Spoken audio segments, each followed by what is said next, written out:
नमस्ते, मैं राज हूँ ईपी के कैपिटल से। पिछले 20 वर्षों में मुझे हजारों निवेशकों के सामने बैठने का सौभाग्य मिला है। युवा पेशेवरों से जो अभी शुरुआत कर रहे हैं से लेकर अनुभवी दिग्गजों तक जो पारिवारिक संपत्तियों का प्रबंधन कर रहे हैं। हजारों निवेशकों से, युवा पेशेवरों से जो अभी शुरुआत कर रहे हैं से लेकर अनुभवी दिग्गजों तक जो पारिवारिक संपत्तियों का प्रबंधन कर रहे हैं। और कोई भी मेरे सामने बैठा हो, मुझे अक्सर एक बहुत कठिन सच बताना पड़ता है। अधिकांश निवेशक अपनी वार्षिक रिटर्न का 2 से 5% बिना यह समझे खो रहे हैं। उनकी वार्षिक रिटर्न का 2 से 5% बिना यह समझे हुए।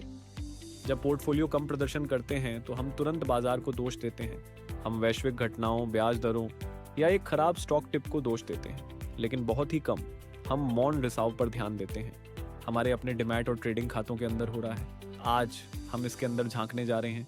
हम चमकदार जीरो ब्रोकरेज मार्केटिंग अभियानों के पार जाने वाले हैं और असली गणितीय लागत पर ध्यान देंगे।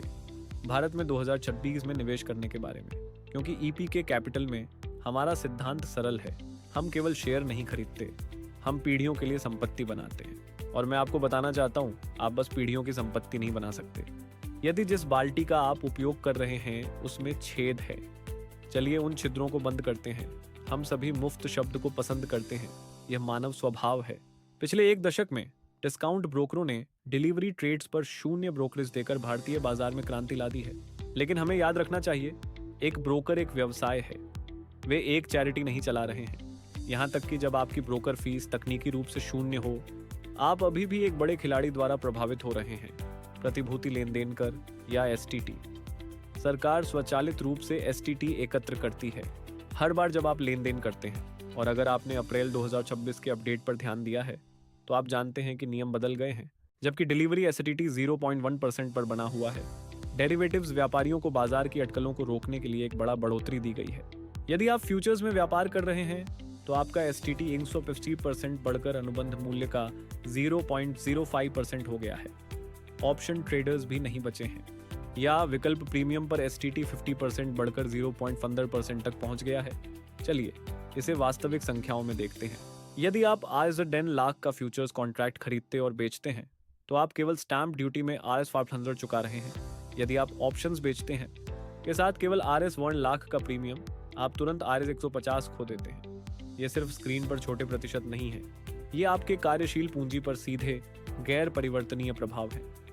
यह पैसा आपके खाते से बाहर जा रहा है इससे पहले कि आपका व्यापार लाभ में आए।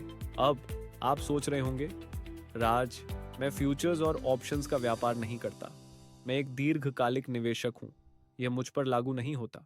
खैर, मुझे बुरी खबर देने का दुख है, लेकिन आप बाजार के घर्षण लागत से मुक्त नहीं हैं। चलिए एक्सचेंज शुल्क के बारे में बात करते हैं। हाल ही में सेबी ने सभी ब्रोकरों के लिए लेबल के अनुसार सही एक समान शुल्क संरचना को सख्ती से लागू किया।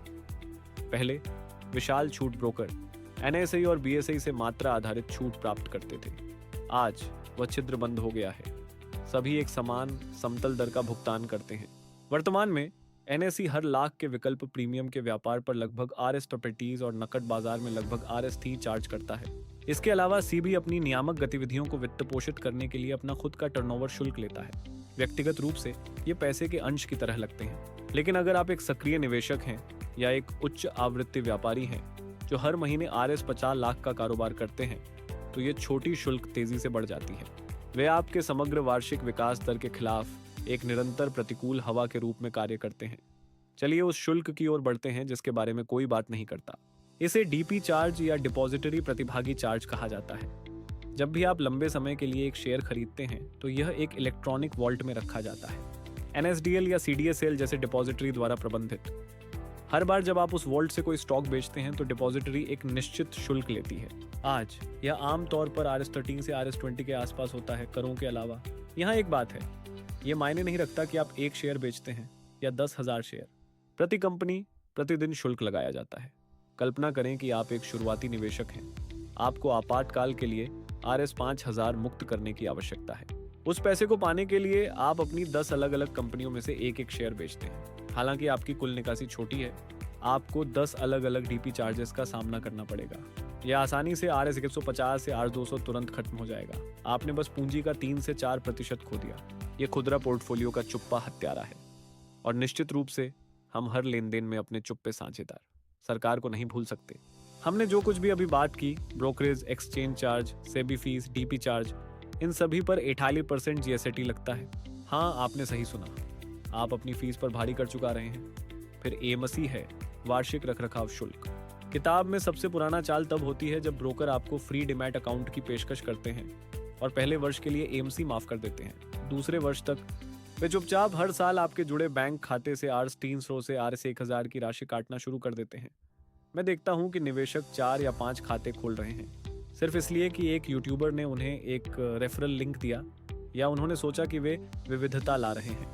4 खातों का होना जोखिम को विविधित नहीं करता। इसका मतलब है कि आप 4 सेट के एमसी का भुगतान कर रहे हैं। यदि आपके पास केवल कुछ हजार रुपए के साथ एक निष्क्रिय खाता है, केवल एएमसी आपके रिटर्न को नकारात्मक में धकेल रही है। ईपी के कैपिटल में हमारे पास एक सख्त नियम है, एक बिना निगरानी वाला खाता एक देनदारी है। तो समाधान क्या है? हम रिसाव को कैसे रोकें? आज आपके लिए मेरे पास 3 क्रियाशील कदम है। पहले, अधिक चक्कर लगाने से रोकें। व्यापार के लिए व्यापार करना या दैनिक समाचारों पर भावनात्मक रूप से प्रतिक्रिया करना केवल आपके ब्रोकर और करदाता को अमीर बनाता है। विश्वास के साथ निवेश करें। दूसरा, अपने अनुबंध नोट को पढ़ें। यह आपको हर व्यापारिक दिन के अंत में ईमेल किया जाता है और यह सबसे महत्वपूर्ण दस्तावेज है जिसे आप अनदेखा करते हैं।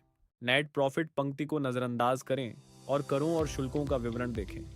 समझें कि आप वास्तव में क्या भुगतान कर रहे हैं। तीसरा, समेकित करें। उन खाली अप्रयुक्त डिमेट खातों को बंद करें और अपनी होल्डिंग्स को 1 या 2 विश्वसनीय प्लेटफॉर्मों में समेकित करें।